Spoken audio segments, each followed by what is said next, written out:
nangofuna kuti ndikusimikizireni Amalawi Congress Party zaka 4-5 boma la kulepherani tulani pansi udindo satirani zimene Michael Usi akuyankhula buku lopatulika Yohani 8:32 kuti muzazi wa choonadi chizakumasulani ndipo IMCP tikuchosani muboma kuzera mchapitala cha machitidwe athu mu chapter 5 ndime yoyamba. Ananiya ndi Safira anapangana koma sanakwanirise, nanunso munapangana simunakwanilise.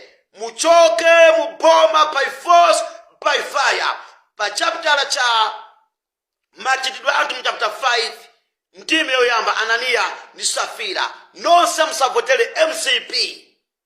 Ndi wankhanza ndi wonama. Ambuya kudaliseni.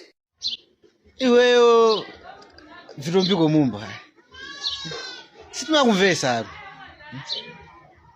Iwe kubera basi pa presa kumakachula zina la munthu kumakalimbana ndi simama zachani zimenezo. Ola Malawi araziwa kunena kuti asimama ndamene mwina akubisa sugar kazi kutani zomwe kulankhula iwezo ziyathaniza yana Malawi.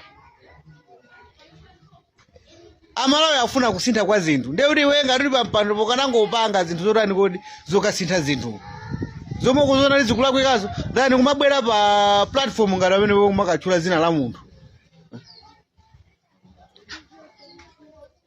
Amene ni personal issues ili mungupanga ora nakuza ndi munthu uyu mutu wachesugwira ndere amene wachapa kubwera amene wachapa kumakachula za simama zathaniza chani Amalawi. Simama anayamba kupanga business ya sugar ma business osiyana mwina iyeyo ali kusukulu ku primary. Vitumbiko ndiye lero kumabwera kupanga attack simama imweyo pa anthu ena ake amene ndithu apezapo analembedwa ntchito anthu osiyana ndi simama imwe pa anthu ena amene akupindula chifukwa chanani kuti cha simama imwe ndiye iwe kumabwera pamene popo kumatani kuti kumapanga za childish zako zomwe kupanga amene pozo ndiye chocho kupasani dziko inuyo anthu a personal ngati inuyo dziko la issue yakuti lingapite pasogolo. Iwe ndiwe chimbava cheni chomwe kumafuna maononga ma business anthu mdziko muno nkumakayitana azinzako kuchokera maiko akunja kuti azapanga business mdziko muno zomwe Amalawi sangazisekerere. Iwe umapanga zinthu zokhutitsa mimba yako kupanga zokuti iwe ukhale ndi chuma cha nkhani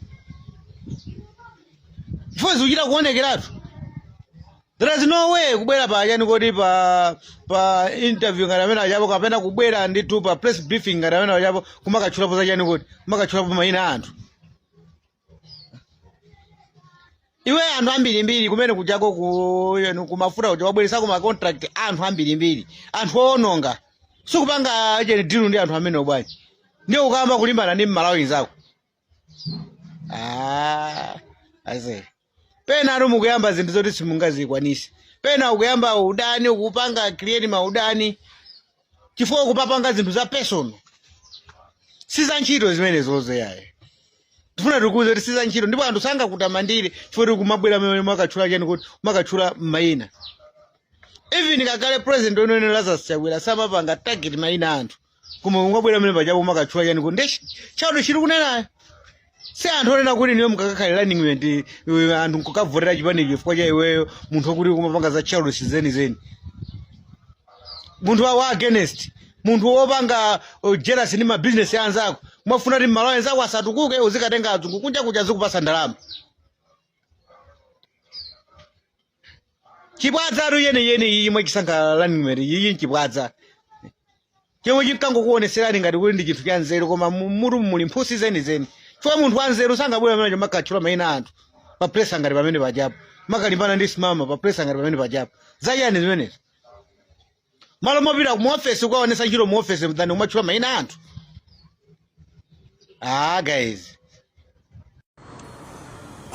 amayi ndi abambo anyamata ndi asungwana ndili pano pa chimodzi cha ma filling station asinso chimene tikumvetsedwa kuti Minister of Trade Vitumbiko Mumba wapereka chilango chochita suspend ntchito za ma service amenewo kampani imeneyi yachita create thousands azintchito kwa anyamata athu eni ake ya Malawi kuyambira kuno kukalonga mpaka ukafika kumapeto a dziko kaya ndi kunsanje sinso ikupezeka paliponse. Koma chondikhuza kwambiri Minister of Trade inu avitumbikwa mumba mukumabwera ndi mahash decision munatipwetekaso potulusa ban order kuti ife tisamawode tinthochi mbatata ndi zina zokhuza kumunda. Ndikangopita kumbali ya Bishop Simama Abraham amene amakonda dziko lino sapanga nawo zandale, sitinamvepo kuti ayima pa podium, sitinamvepo kuti akumema anthu kuti voterani chipani chakuti. Kulibe kuli trophy kuno kumpoto ya Simama Ligi imathandiza kuchepesa zibwana kwa chinyamata avitumbikwa mumba. Kodi ngati mukuonesa khalidwe ili la hashi simunasankhidwe kukhala vice president pa 16 September pano? Mukuona kuti Amalawi akuganizani bwanji? Anyamata akaruza ntchito amene mukuwaona pataliwo ndi chifukwa chani simunapange suspend filling station imene munayigwira inagwidwa ndi mafutayo? Sitikufuna selective justice kumve iwe vitumbiko kumene uli. Iwe ndio inaona ndi kuisakale vitumbiko unatipweteka kuno kukalonga anthu keni za taita.